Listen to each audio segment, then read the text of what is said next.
am Kristal Hart, and we are at the theater at Madison Square Garden. And this is the final press conference leading up to the fight where Xander Zayas will go up against Jorge Garcia Perez. And this is for the vacant WBO junior middleweight title. Then we have Bruce Shoo Carrington going up against Mateus Heita, and that is for the interim WBC featherweight title. Then lastly, we have Emiliano Fernando Vargas going up against Alexander Espinosa. Once again, this is Saturday, July 26th, and will be broadcast live on ESPN. Emiliano Fernando Vargas. You know, last time I saw you, you were at the Top Rank Gym in Las Vegas. So this is your first time to New York City? Oh my gosh, now tell me what you're thinking about New York City. I love New York. I love all my New York fans. Crazy. Just walking around and seeing where all the movies were made, and just I've never been here before, so I'm very, very happy, very excited. My sister, my girlfriend, my mother. I mean, my mother hasn't been here for 26 years. My dad fought here 26 years ago, so everything comes full circle, and it's a blessing that I'm here. Now, is there a gym here you're working in? We've been training in the hotel gym, just making it real hot in there and stuff like that. But definitely want to. I'm gonna check out Gleason's for sure. Oh, you have to check out Gleason's. no There's doubt. no air conditioning, nothing Yeah, around there. right That's now, a real Rough sweaty, tough rough tough. Yeah. Okay, you look real dapper Thank too. you so I love much. I love appreciate your that. You look amazing. your outfit. Now tell me, Alexander Espinosa, just a little bit about him and what you're expecting. He's you know, this is the opportunity of a lifetime for him. You know, he come in like is the biggest opportunity of his lifetime, and I know he prepared himself that way too, and so did I. I kept that in the back of my head, and just looking to continue to win, and whether it's by knockout or by decision. So just continue to win. You're still with your father? Definitely, not going nowhere. And anything new in training? Anything? new? Nothing new. Just same hard work as usual. You know, because we're getting prepared for bigger and better things. But I know if I don't get past him, then we don't get to those bigger and better things. Oh, they said you were with Pacquiao? Yeah, I was training with Pacquiao. That was definitely new. Got to train with him and Teofimo, so that was a beautiful experience. And what do you think of the fight? You think he slowed at the end? Or? I mean, look, he's a legend. He's a legend. I put more critique on Barrios. He's a young, hungry fighter, and I think he should have been able to do more. But then again, Pacquiao's a legend, so it was a great fight. Well, just say shout out to all your fans Thank and you to all the New Yorkers Yeah, here. shout out all the New Yorkers, shout out all the East Coast fans. I love you, and thank you for all the support. Thank Yeah, you. thank you. With us, Bruce Shoo Carrington. Hey, you had a lot of hardware up there, and now, but we have the WBC interim featherweight title on the line. Tell us a little bit about your opponent. He's what, African and from Africa? Or? Yeah. He's from Namibia, and he's 14-0, 9 knockouts. He's got that undefeated mentality. Went up there saying he felt like I wasn't a special fighter or whatever, which is fine. But yeah, I'm excited for this. I'm excited for this opportunity. I'm going to be one step closer to a world title, and I'm just ready to perform.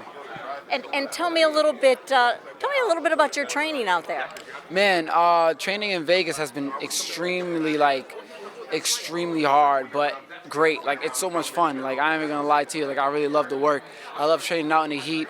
I love running up mountains. We've implemented another thing to our game when it comes to training. We've been doing a lot of deep sea training, and working out in 13 feet pools and doing squat presses and 13 feet pools and holding our breath for over 2 minutes or whatever. At this moment right now, I'm just on another level, and I know that I'm 100% ready for this weekend. Now, they said this is your first time with the 12 rounds, although you said against Heita, that you didn't think it was going to go 12, but tell us about that step up. In my mind going into this, I was just more so, just taking more of a, how can I say, just a boxer approach, and just breaking the guy down round by round. If it goes to 12, it goes to 12. But his little remarks kind of pissed me off. So at this point right now, I don't know if it's going to go 12. And what do you think the stamina? But you said you really trained for the stamina for 12. Oh yeah. I train for 15 rounds. I train, so yeah. I'm 100% ready for the 12. I have no issues with my stamina. I'm ready to just go in there and just put on the show. Anyone special you sparred with?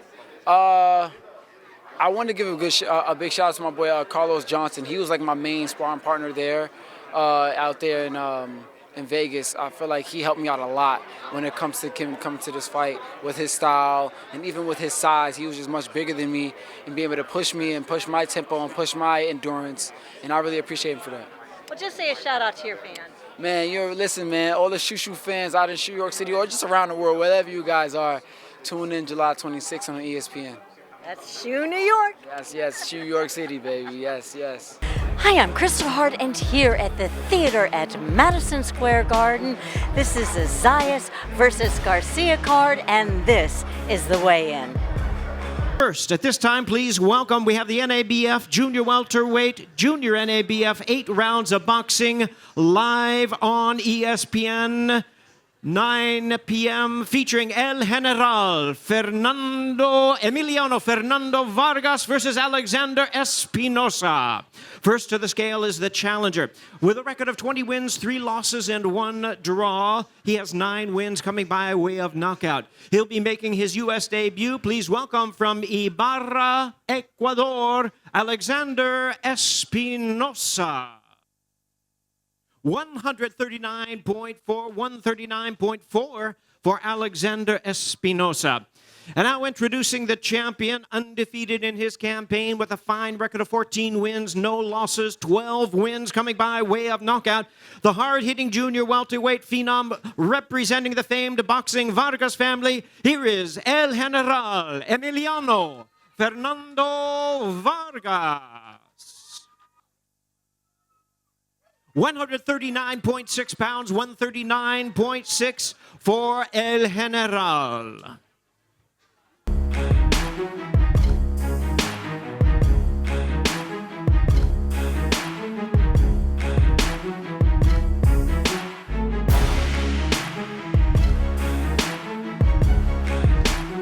There they are, ladies and gentlemen. Don't miss this junior welterweight 8-round special attraction opening up our broadcast on ESPN. El General Emiliano Fernando Vargas versus Alexander Espinosa. And now, ladies and gentlemen, we move to our co-main event of the evening, the first of our world title attractions, scheduled 12 rounds of boxing for the vacant interim WBC Featherweight Championship of the World. Bruce Shoo Carrington versus Mateus the Beast Heita. First to the scale, with a record of 14 wins, no losses, 9 wins coming by way of knockout. From Windhoek, Namibia, world-ranked contender making his U.S. debut, the undefeated Mateus the Beast Heita. Weight limit on this fight, 126 pounds. That's the featherweight limit.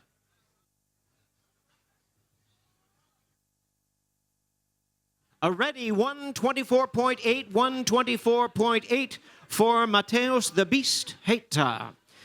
And now his opponent, also undefeated with a record of 15 wins, no losses, 9 of his wins coming by way of knockout. Fighting out of and proudly representing Brownsville, Brooklyn, New York. Here is the undefeated WBC #1 featherweight contender, Bruce Shoo Carrington.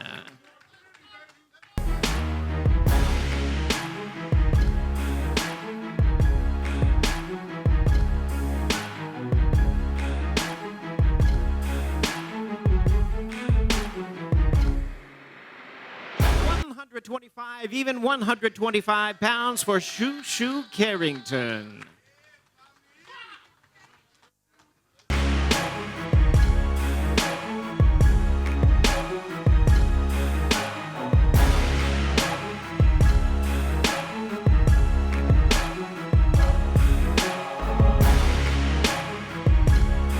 There they are, ladies and gentlemen. It's 12 rounds for the vacant interim WBC Featherweight Championship of the world. Do not miss this action between these two undefeated fighters and world-ranked contenders, Bruce "Shoo-Shoo" Carrington, Mateus the Beast Heita. Well, fans, we're ready to bring out our fighters for the main event of the evening. 12 rounds for the vacant WBO Junior Middleweight Championship of the World, featuring Xander Zayas versus Jorge Chino Garcia.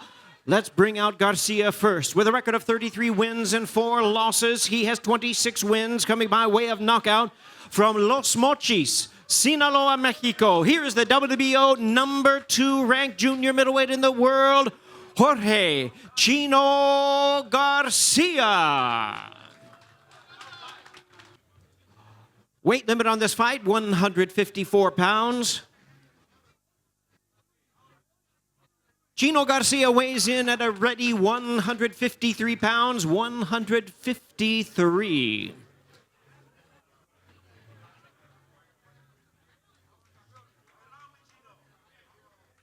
And now we bring out his opponent, undefeated at 21-0 with 13 knockouts, fighting out of Sunrise, Florida by way of San Juan, Puerto Rico. Here is the undefeated WBO number 1 junior middleweight in the world, Xander Zayas.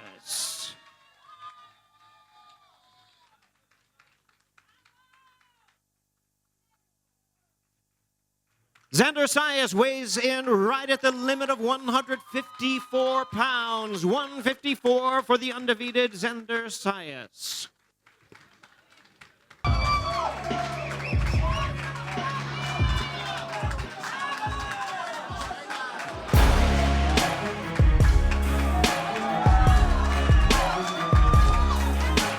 There they are, ladies and gentlemen. It's the main event of the evening, the WBO Junior Middleweight Championship of the World, Xander Zayas versus Jorge Chino Garcia.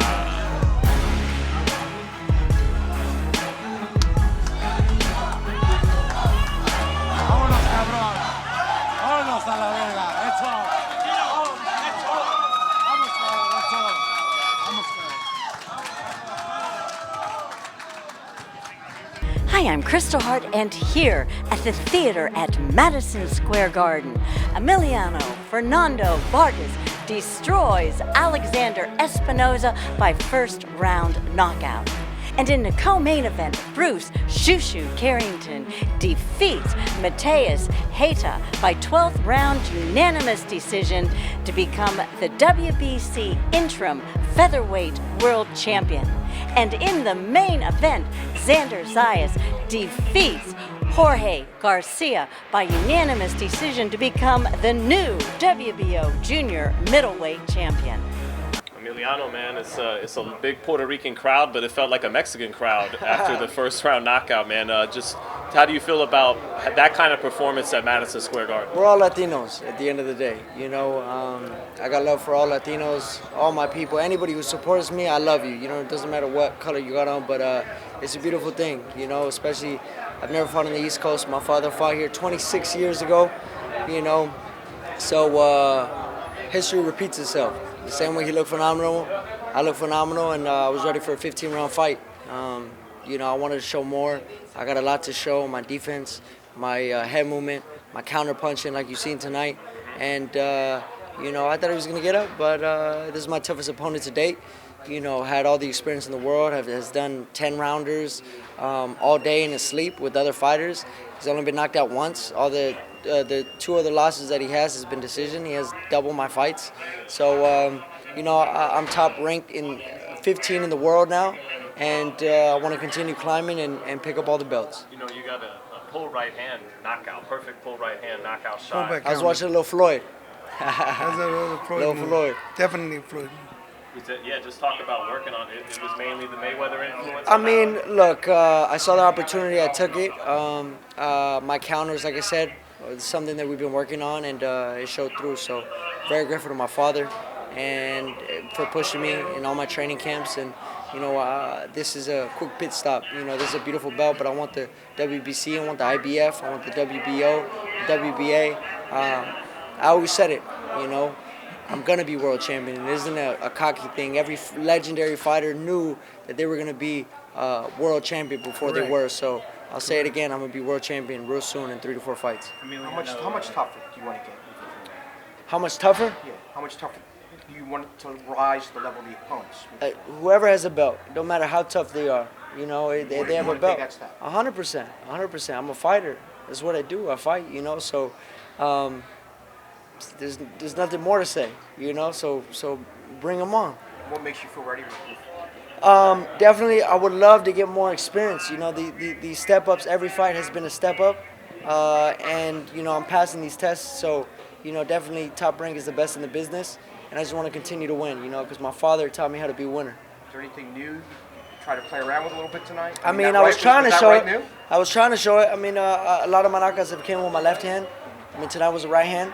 I'm very proud that we're not rushing. We were ready for, like I said, 15 rounds, and I've got a very fast knockout in Miami. I think it was around 40 seconds around like that, but I was rushing a bit and I was all over him, and it was clean, fast, and precise, and that's what it's all about. I'm growing as a fighter as well. Is that Well, look, we're going to do what Top Rank wants us to do. You know what I mean? Because they know how to build champions, and once you go up, you can't go back down.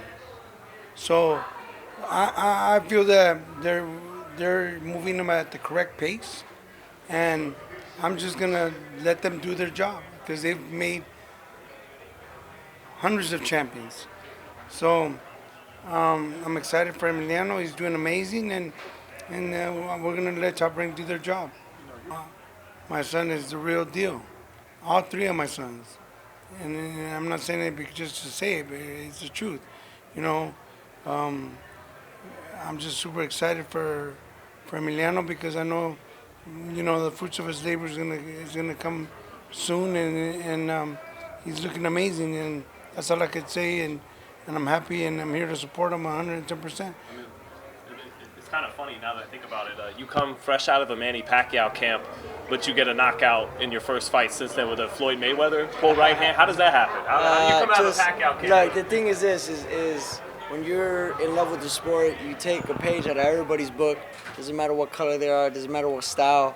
I try to be the best fighter that I could be. So at the end of the day, I just look to take a page out of everybody's book and put it to mine. What was the most important thing you learned from Pacquiao, though, in these last couple months training with him? Just his... Honestly, I'm going to be real with you, how he treats fans. How he treats the fans is amazing. There's 150 people there. I learned that from my father there, too. I would ask my dad, don't you get tired of it? People coming up to you and doing this as a young kid, right?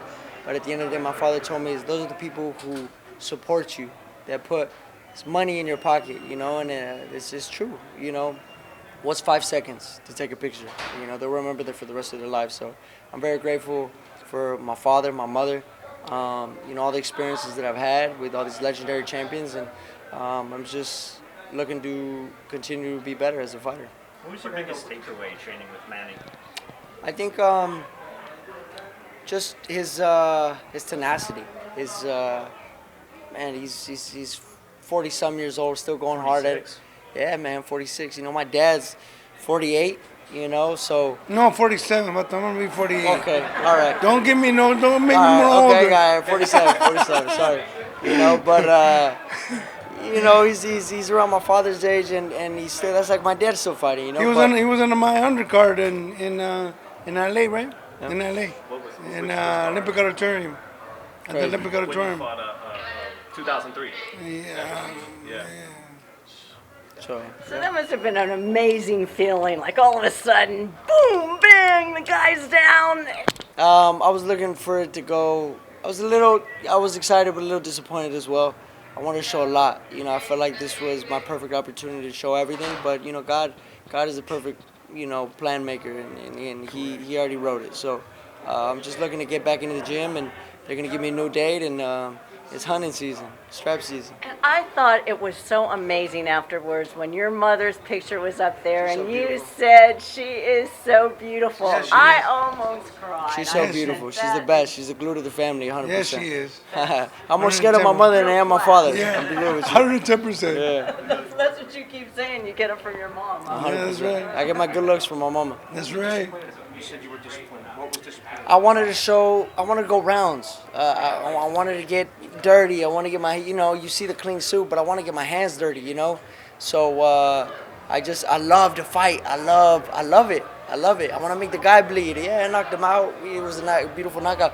I want to see blood. You know what I'm saying? Like, I'm a gladiator at the end of the day. Just because I wear a nice suit and I stick my hair back, doesn't mean anything. But at the end of the day, if you look like a champion, walk, talk, act like a champion, you're going to be a champion. And in the main event, Xander Zayas defeats Jorge Garcia by unanimous decision to become the new WBO junior middleweight champion. What's up, guys? Thank you very much. Thank you very That much. moment you spent with your mom right after you won the title. Man, it means the world to me. My mom is my hero. She made it happen. All this is because of her. She never quit on me. She always told me that I was going to be a world champion. And she made everything happen, everything possible. We moved out of Puerto Rico to chase that dream, and it's finally here at 22.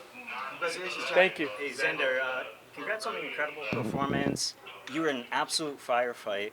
Talk us through the progression from being that blue-haired 16-year-old to winning your first world champion. Man, that's what it's all about, growth. You guys saw me, or you guys have been seeing me since I'm 16 years old. And you guys seen the growth. You guys seen the elevation in my game every time in. I make the adjustment every time it's needed to be done, and today wasn't the exception. Today we had a tough opponent in Jorge Garcia Perez. I came forward. He came to fight. We knew he was coming to fight. We needed to keep him at distance, and that's what we did. Frustrated him. Talk to us. Incredible fight. Thank you. Talk to us, Xander, about that fight, about the opponent. It's a long way from Hennessy's win, right? Yeah, no, for sure. It is a long way. Fight to a world title against Jorge Garcia Perez. No, for sure. Talk to us about winning the title here at the Garden, a place that you fought at multiple times. That's what it's all about. That's what it's all about, growth. You saw me with Hennessy's win as my first fight, my pro debut. Now fighting the number 2 guy in the division for the WBO. So obviously, it means the world to me being here at MSG and winning it here at MSG. This is my 8th time. I'm undefeated here. This is my second home, and I feel happy every time I fight here. And what kind of message you think you sent to the other top contenders in the division and your fellow champions after your world champion? They're gonna have to adjust, because I can make adjustments work round by round, quick as possible. Xander, you looked like you were starting to hurt him in the 7th round. You were in control. And then he came on a little bit in 9 and 10. Was that fatigue a little bit? Your legs getting heavy? Did you feel like you were maybe able to stop him? And then So I feel like obviously he was a tough opponent, and he wasn't gonna quit. And I didn't want to throw everything in the 7th round, knowing that I had 6 or 5 more rounds to go. So I wanted to be smart, staying patient, winning round by round, and that's what we did. Round 9 came in. He started putting his head down a little bit more, walking forward. We started grabbing him. Just don't let him work inside. If we allowed him to work inside, it would have been a whole completely different fight, and we just frustrated him. He was frustrated by the end. Pandora, he said after his fight with Zoo last week, he wants his belt back. He would like that fight with you. What do you think of that fight? How realistic is that fight? He shouldn't have lost it in the first place. He shouldn't have left it vacant in the first place. That's all I have to say. Xander, He know where to contact us. Xander, talk about the crowd there for the theater, because the sound was deafening there when you came out, and then round by round when they were cheering for you with those power shots. Man, to be honest, going into the ring, it was a blur. I was just locked in. I knew I had a job to do inside, and I had to be perfect for 12 rounds. And, I did listen to the crowd cheering for me and stuff, but I was trying to stay locked in as much as possible. Now talk about the movement during the fight, because you were moving as far as side to side and getting away from the range of Garcia's punches. That's what boxing is all about. Hit and not get hit. When you can frustrate a guy by him throwing to the air and him missing big, that's when you know you got it in the bag, because Now he's gonna either get shy or he's gonna continue to miss big, and that's what he did. He continued to miss big, and we just started getting under those shots, wrapping him around, break, going back to controlling the fight. And who would you like to fight if you had the choice in that homecoming matchup, Xander in Puerto Rico? Whoever. I heard Backroom is looking for an opponent. Sebastian Fundora, I heard, won his belt back. So anybody in the division can get it now. It's like I told you, there's no running now. I'm a world champion, and I have what they want. And your opponent tonight, very tricky style, awkward, punches coming from all kind of angles. Yes. How do you, in addition to dealing with the awkwardness, how do you rate his power, and what have you learned from this win tonight, winning the title? He had a little bit of pop. He had a little bit of pop for sure. He was awkward with his punches, so I needed to be alert and seeing every punch on what angle was coming, because sometimes he was coming from down low and then from the top, so I needed to be alert and see those punches coming. But I think my defense today, I took some punishment, but overall I was pretty sharp with it. Xander, how would you rate your performance tonight? I haven't, I got to go back and see it. The team is happy. We made the adjustments, hopefully. And again, it's always about improvement and getting better. So I know there's things to be done and things we need to work on. But overall, I think I give it a B+. Xander, now that you're a world champion, are you the face of Puerto Rican boxing? That's not up to me. That's never up to me. That's up to the fans. I got to continue to do my job. I will continue to win. I will continue to work hard, stay focused, and keep bringing glory to Puerto Rico. Xander, this is a question for you and Coach, too. You're a champion at 22 now. How much better do you think you're going to get in these next couple of years as a champion now? Man, Coach could tell you. Coach could be... Well, like you said, he is young, and I feel like once guys become a champion, they get it, certain percentage better. So I'm expecting that, one, increase in power. He's growing. He's growing into that man body, so it's going to be different. Some of the guys, they just could take a punch. Some of the guys, I'm hitting them, and they're like, keep walking. I'm like, man, just go down. But, no, overall, yes, I feel like I will continue to improve. I will continue to get better. Like Coach said, my power is going to continue to get better. My technique will continue to get better. And I want to congratulate Coach because I'm his first world champion from the ground up. He had world champions before, but I'm the first one from the ground up. He built me. He made me to the man, the boxer that I am today. So I want to congratulate Coach for that. This is my new baby. I'm sleeping with it today. I might sleep with it the whole week, actually. It feels amazing. I work hard for this. It's been almost 20 years as a boxer, 6 years as a professional, and the hard work finally paid off. All right, guys. I love you guys. Oh, yeah, I got shy, man. One final question. All right, I got a question for myself. What are you going to do? I'm going to go eat some pizza, man. And I'm Kristal Hart reporting from the theater at Madison Square Garden. Hope you've enjoyed the show. Thanks for watching, and we'll see you at the finals.